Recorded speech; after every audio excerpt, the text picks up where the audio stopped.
Welcome to our YouTube channel Klimawissen Online. Today we have an English lecture and our speaker today is Dr. Raya Muttarak. Raya Muttarak studied sociology at the University of Oxford and is now program director at the International Institute for Applied Systems Analysis and director of Population, Environment and Sustainable Development at the Wittgenstein Centre for Demo-graphy and Global Human Capital in Vienna. Her research interests include differential impacts of climate variability on health, migration and child welfare. The title of her today's lecture is Human Migration in the Face of Global Climate Change. And now I say welcome to you, Raya. Thank you that you can join us today, that you have time for us, and the stage is yours for the next 30 minutes. Hello, Raya. Raya, can you hear us? I can see your picture, but it's frozen. Hello, Raya. Yes. Yes. Yeah, and you hear. Okay, perfect. So I already started sharing my screen. I think you can see it. Yes, it works. Thank you very much. Welcome, Raya. Yeah, thank you so much. And I'm really happy to see many people joining. So Michael, one thing I'm going to ask you is to tell me when I have 5 minutes left, so I can make sure that I try to wrap up. Okay, thank you. Yeah? I will tell you. Okay, thank you. So I would start straight away because then we would leave enough time for questions and answers. So in this class, on this lecture today, what we are trying to do is we try to answer the question about, is there a link between climate change and migration? So is climate change, particularly if in the future we would see the natural hazard induced by climate change would become more frequent, become more intense, would that be the factor that drive people out of their home or not? And if so, would people who get affected by climate change, would they come to Europe? So that would be the type of questions that we try to answer in this very short lecture. But to try to understand this question, first we need to know, why do people migrate? And this question of the link between climate change and migration has been quite popular actually in the media in the past 5 years. If you remember, some of you might still be too young to remember the news, but I think many of you would do. So in summer 2015, we have observed a mass migration of people coming out from Western Asia, from Afghanistan, from the Middle East, also from Iraq, particularly from Syria, that they walked through Central Europe, coming to Austria, and also as well as Germany. Many media actually tried to link this event with climate change. So many was trying to say that, this climate change, because Syria, for instance, in 2007, 2010 has experienced severe drought. And then there was the Arab Spring in 2011. And then afterwards, there was conflict and people started fleeing the conflict and moving out of Syria. So people try to say, because it's climate change that caused conflict and then caused people to leave their home. But this is what the media try to portray. Do we have enough scientific evidence on that? This is something that I have been working on a lot, actually trying to find the answer. So first, migration is a very complex phenomenon. So we have to understand what are the factors that push people out of their homes. So why do people choose to migrate, right? So that's one thing we're going to look at. And then if once we understand the factors that drive people out of their home, so we want to know, so would there be migration under climate change? Would climate change become one of the factors that drive people out of their home? And by looking at these link between climate change and migration, we would come across some of the concepts like climate change adaptation. We have to talk about this. We have to understand what do people do when they experience climate impact. we would come across a term of rapid and slow onset events. It's also important. And also we would try to define actually who do we classify as migrants.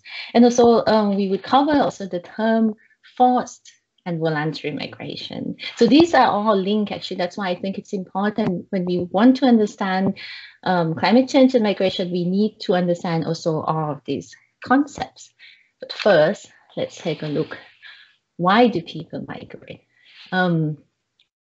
One of the, probably you can, now if you have to imagine one of the most common reason why people migrate is because you want to improve your life, right? So probably you migrate to look for a job in a better place, especially if you come from a place with high unemployment, for instance. So you might choose to go to the place where there's a lot of job offers. So that's one of the economic reason, is one of the most common reason why people migrate. Tend to be, you probably go from poorer area into richer area.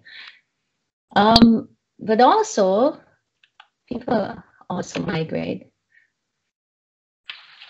to go to education, right? So take, particularly maybe in the tertiary education, when you go to university, for instance, you many of you might think that when you would go to university, many of you might come to Vienna. Actually, at the University of Vienna, most of the people who study there are not from Vienna.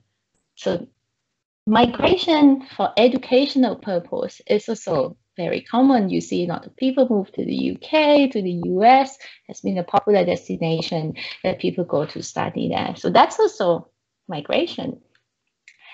But also, people also migrate for family-related reason. Imagine if you, for people who get married, automatically you will leave your home, right? So you're not going to stay with your parents. So you would change your house to go to live with your partner or your spouse. So that's also mean that that's migration. So marriage migration, it's also the reason why people migrate. But also, you might also migrate to reunite with your family member who already live somewhere else. So for instance, if you think about the people with Turkish background in Austria, for instance, initially there were more majority of male migration, right? So the guest worker who came to work in Austria back in the 60s, 70s, we call them guest worker because with the idea that probably they would work in Austria, earn some money, and then leave and go back home. But it didn't happen. Most people chose to stay in Austria. So if they chose to stay, then they also wanted to bring their family from Turkey to reunite, to join with them. So family reunification is also part of migration. So there are many reasons, and these are all the drivers that we have to take into account when we want to think about climate factors that may drive migration. And at this point, I would like to introduce you to the one of the classic and still valid nowadays, the migration model of push-pull theory. It is very simple, but I think it's useful to help us to understand why do people migrate, right?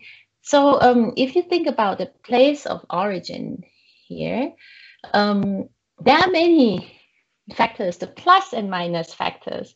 So the plus factors is probably if you live in the place where the weather condition is good, economic condition is good, that's probably, you would say, why do I have to leave? I would rather stay to where I am.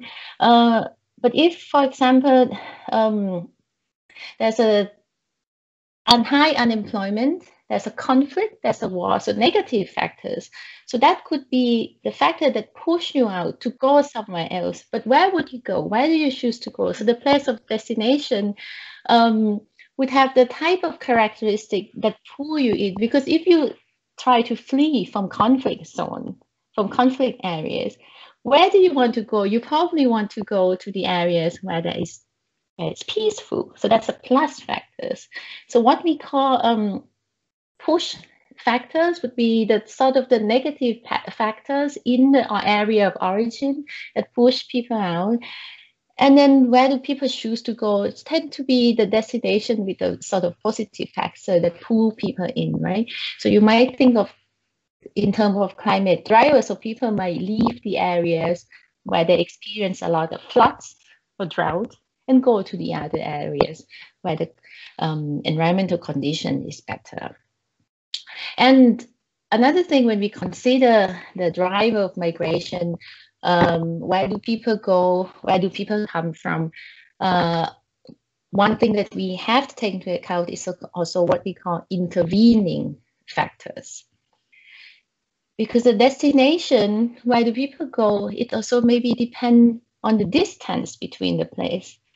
Typically, it is hard to move to the place far away. If you come from Australia or say New Zealand, the distance is far if you want to move, say, to South America, for instance. So probably you don't see that much type of migration in such across a long distance.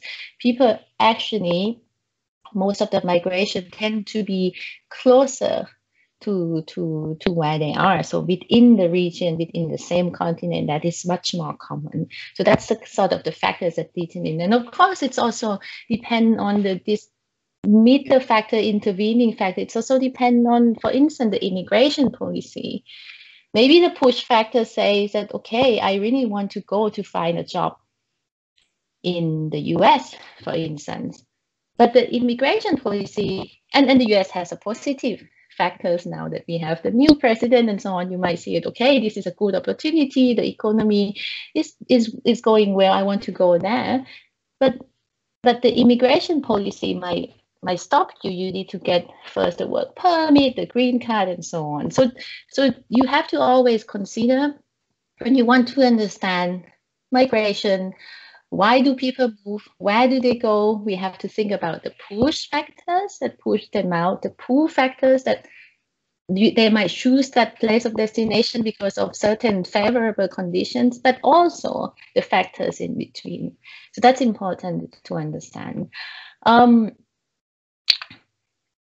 Yeah, and we look at why people migrate because of economic reason, for education, for family, but also one of the push factor is people leave because they experience conflict. For instance, what we are observing right now in Ethiopia, right? You probably have heard from the news. Since November, there was a conflict outbreak in Tigray region, and that produced million of people have to be displaced, because if there's a war, people were fighting, you cannot live in your house, so you have to leave. So that's also one of the reasons of migration, so fleeing conflict. And also you might have to, there might not be like the obvious war in your place, but the government might violate your human rights. For example, in the case of the Rohingya refugees, which are the Muslim minority in Myanmar, so they are currently estimating about 1 million of them who were forced to leave Myanmar and to seek more of the asylum somewhere else, such as in Bangladesh, for instance. So that could be also the reason why people have to leave their house. Now, events like sudden onset disaster would also, if you see in this picture, the Wi-Fi, for instance, California Wi-Fis that have been happening quite regularly now, you hear it regularly in the news. If you live close to the areas, your house might get destroyed. It's dangerous for your life and the life of your children and family. So the place which is prone to natural disaster, or when the disaster happened, that's also forced people to leave the home. So not only Wi-Fi, there are other events like storms, tropical storms, for instance, that could destroy your house. When your house gets destroyed, you cannot live there, so you would have to at least find a shelter or temporary place to live, right? So that's also one of the drivers. Same as mudslide, for instance, that's also one of the natural hazard that could destroy homes and force people to leave their home. This is, by the way, it's not only happening far away from us. This is a mudslide that happened in Norway. So that's even in a rich country like Norway, such the landslide, such type of natural disaster can also affect people. So now I think now it's a time to introduce you also the concept of a different type of climate-induced disaster that we deal with, right? So that we should make a distinction between rapid onset events and slow onset events. You would see later why it's important to understand between the different types of a natural hazard. So the rapid onset events, as typhoons, Wi-Fi's, landslides, even things like, actually it's not climate-induced earthquake or volcanic eruption, but it's the event that happened unprecedented. We don't know that it's going to happen. We don't know when it's happened. It happened suddenly. And because it happens so suddenly, so we also don't have time to prepare or to prevent or to reduce the damage, right? And because it happens so suddenly, it has a potential also to destroy our life, destroy the homes, and that is the factor that compel people to leave, because when your houses get destroyed. So that's a rapid onset type of events. And I would talk about slow onset events later, but I would like to make a link between rapid onset events and a different type of migration. So one is forced migration. Another one is voluntary migration. So rapid onset events tend to be closely linked with forced migration. So by forced migration, I mean people have to leave their home involuntarily. So they were not planning to move. They didn't want to move, but they have to. They're forced to leave. And the sudden onset event, natural disaster, is one of the drivers, because you didn't plan, but because you can't live there anymore. There's no house, no shelter. You have to go somewhere. So you were forced to leave without planning. So that's one of the drivers. Of course, there are other type of event that can drive people out of their home involuntarily, such as conflict or war.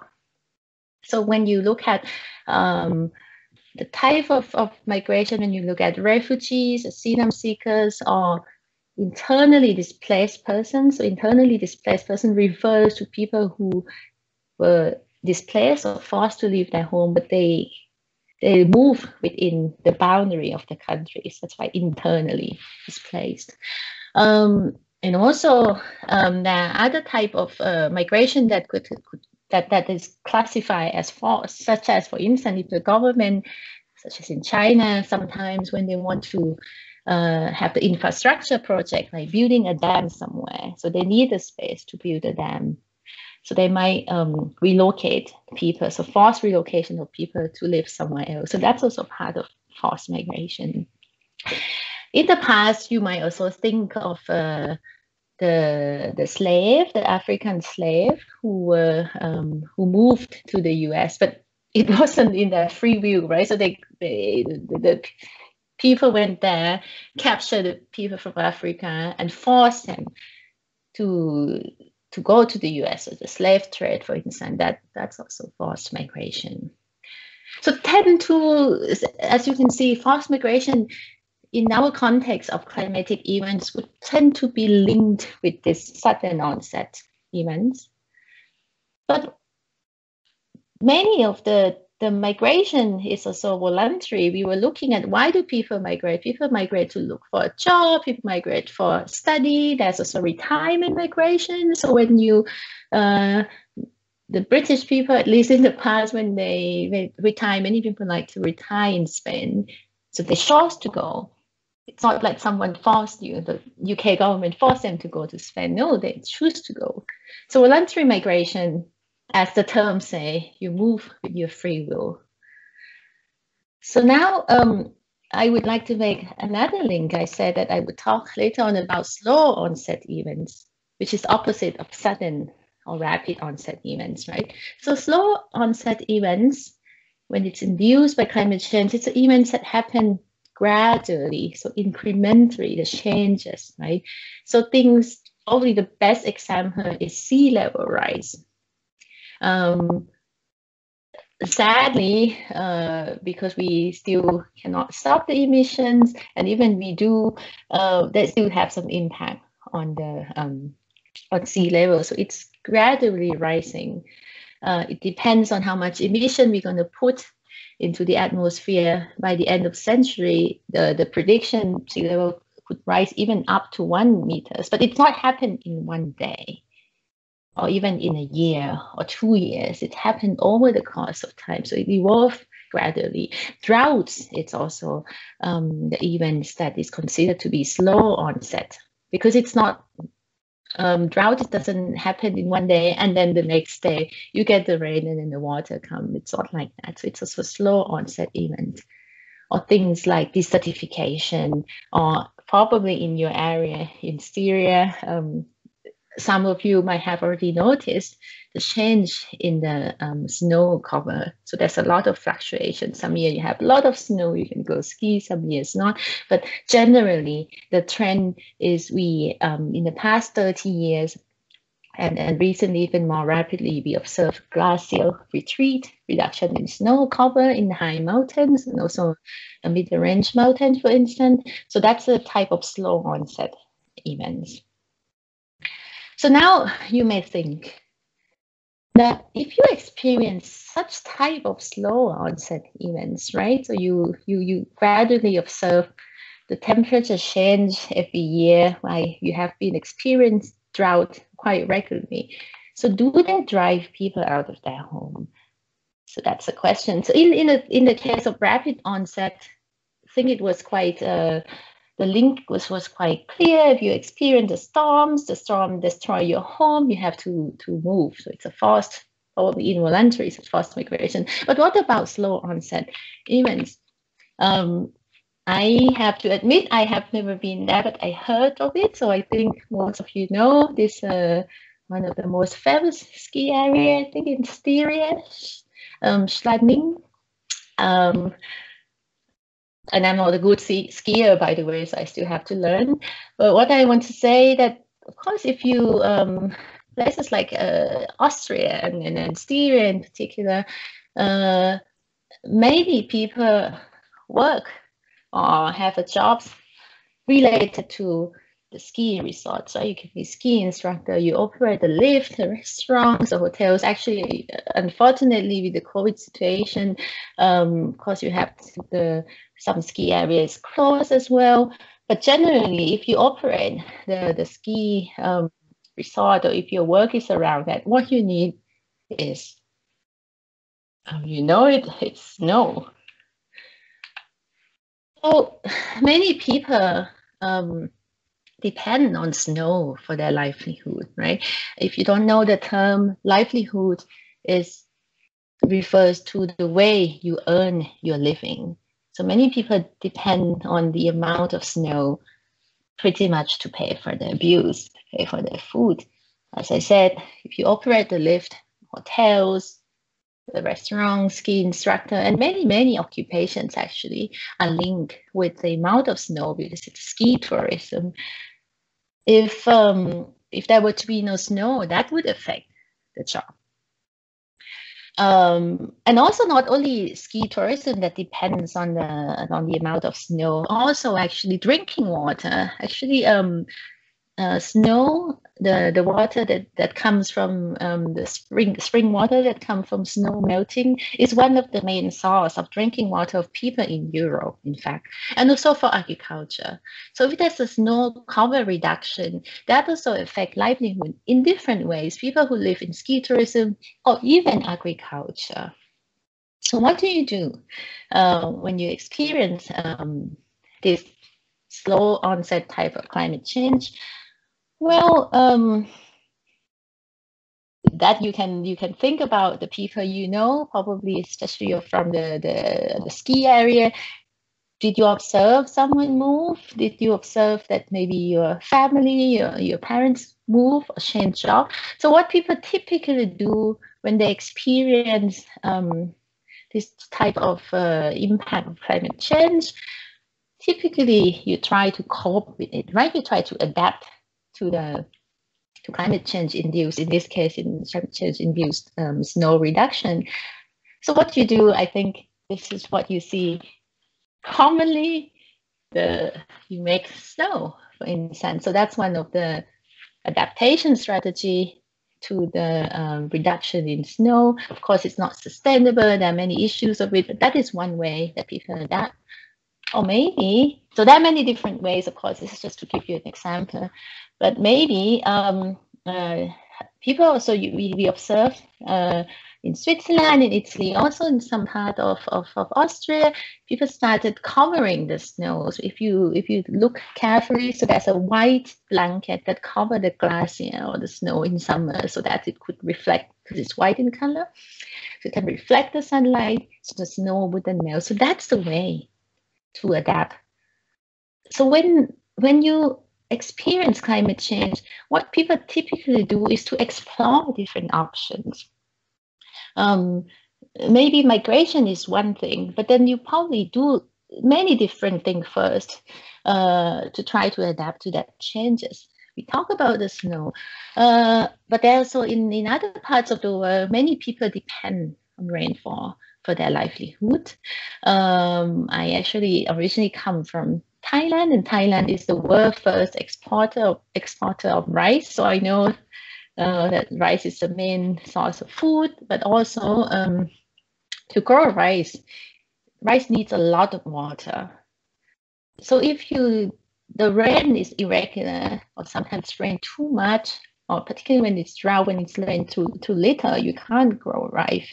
So not even you don't have enough food, maybe to feed your family, but also if your livelihood depends on selling rice, exporting rice. So the changes in the rainfall patterns can also affect your life, right?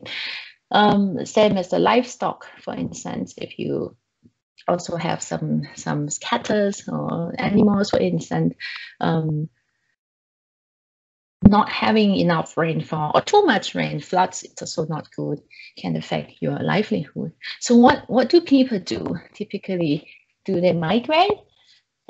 Yes, it can be part of it, but typically people try also to adapt, right, with different ways. For instance, now there's a genetically modified plants that you can use the type of plant. You don't use the traditional seed anymore, but you grow the one which is more drought resistant. You can change the irrigation system to be more efficient. You can change the crop calendar, for instance, if you started observing, so you don't always start planting in May or June, but you shift according to the climatic condition of that year, for instance. So changing the crop calendar, diversify the type of crop or even livestock. So people try different way to adapt to climate change. And I want to emphasize that.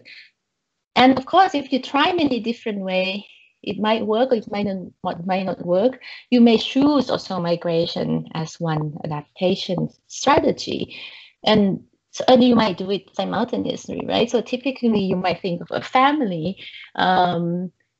Migration is also the decision that is done not only at the individual level, but also the family level. Family might change the strategy. So they observe that we have experienced drought so many years. We change the type of crop. The production is still okay, but not so great. Oh, well, in our family, we have 2 young son and daughter who's quite well educated. Probably instead of having them helping to plant rice in the field, because we don't produce so much anyway, why not sending my son and my daughter to the city to find a job, and they can send the money or remittance back home. So that can also be, migration can be used as adaptation strategy to diversify the source of income. So that can be used. So This is why I want to say that migration is a complex phenomenon, because there are many different drivers of it. We can see this part of one strategy that people use to adapt to climate change. And as we seen earlier, there are many factors, many drivers of migration, right? That people choose to go or were pushed to go somewhere. Depends on the political condition, economic condition, and so on. So environmental factors, it's just part of the system of different factors that drive people out of their home. So this is quite important to remember when you want to make a link between climate change and migration. 5 minutes to go, Raya. Thank you. So we, yeah, I know that I would share the slide as well if I don't finish everything. So yeah.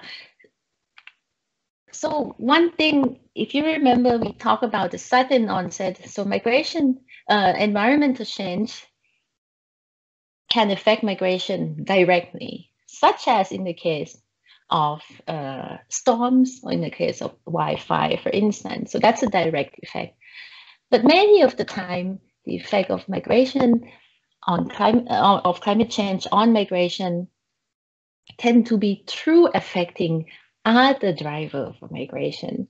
I think this drought example is probably the good case. For instance, if you experience regularly drought, particularly because of climate change, drought has increased. So that could affect your agriculture production. You lose your income. So you might choose migration as a way to cope with climate change. So in this case, it's an indirect impact of climate change on migration.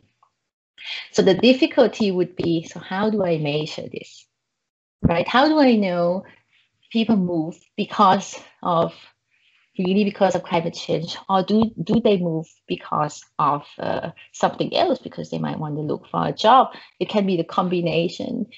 So to capture this, or to claim that climate change caused migration, it's a difficult process. That's what I want you to remember. And also, another thing that is important to consider, not everyone would migrate. People have different desire and different capacity as well to move. So typically, you might experience environmental change affect your economic conditions, and but to move or not, to migrate or to stay, it probably depends on different characteristic. Wealth is also, because moving migration is a costly process. Yeah. So if you're vulnerable, if the very poor people, typically they cannot afford migration. And also maybe age, for instance. The very young children, of course, they cannot migrate at their own will. Depends on the parents, and also older people, not very healthy people, people who are sick, are likely to migrate or be able to migrate as well, because they're less mobile. Yeah. That's also the factor. So that's why when you start seeing the numbers of the estimate of 50 million, 250 million environmental refugees, the climate migrants, how reliable are these estimates? Because as I was showing you, it's difficult to define and capture them. And then I talk about this, and I can try to stop around here. So there are two ways, right? If you want to measure climate-related migration, as I said, that it's difficult because it can be direct or indirect. So why not just ask the people directly then? What are the main reasons that they migrate? You can do that. You can try this way. So ask them directly. But typically, this is common, and I'm showing you the case of the UK, but it's common all across the world. If you ask people, what is your main motivation of migration? Typically, most people, the majority would say to look for work, for economic reason. And then, of course, there are some other reasons, such as I was saying, accompanying or joining someone. For instance, people move to study. In the case of the UK, the non-EU national, many people move for educational reasons to study, for instance. And if climate change might be a driver at all, it probably stay around 5 to 6% in the other category, but it can be the war, it can be also other thing, right? So so if you ask the people directly, you unlikely that they would say it's climate change. It actually can be they look for a job because they experience snow reduction or drought. It can be, but typically people would just say it's for economic reason. Another way to do is, okay, so we don't ask the people, but we have quite good observation of climate data in the past 100 years. So why don't we match the climate data that we observe, different climate variation, and match it with migration and demographic data and to see the trends? That's also another way. So most of the quantitative study these days have been done in this way. To look at, let's look at temperature change, rainfall change, and look at how migration patterns look like. I'm gonna stop here, Michael, so let me summarize, and then we can go for the Q&A. So the common findings from the quantitative studies, as I was showing you, the climate factor is unlikely to be the only single driver of migration. It's very complex. It's probably, if it does at all, it probably go through affecting other economic, political factors of migration. And if there is climate-related migration, typically, often it's within a short distance. People tend to move within their own country or to the neighboring country. So internal migration, it's more common. And in fact, climate change can affect migration, both negative climate conditions and positive one. I was saying earlier that climate change, that migration is a costly process. You need to have some resources actually to be able to afford to migrate somewhere. So in fact, people find in the case of Mexico to the US migration, in the years that people experience good rainfall, a lot of good agricultural production, the year after we see higher migration because people can pay to move to the US. The effect is not affecting climate change, wouldn't affect everyone in the same way.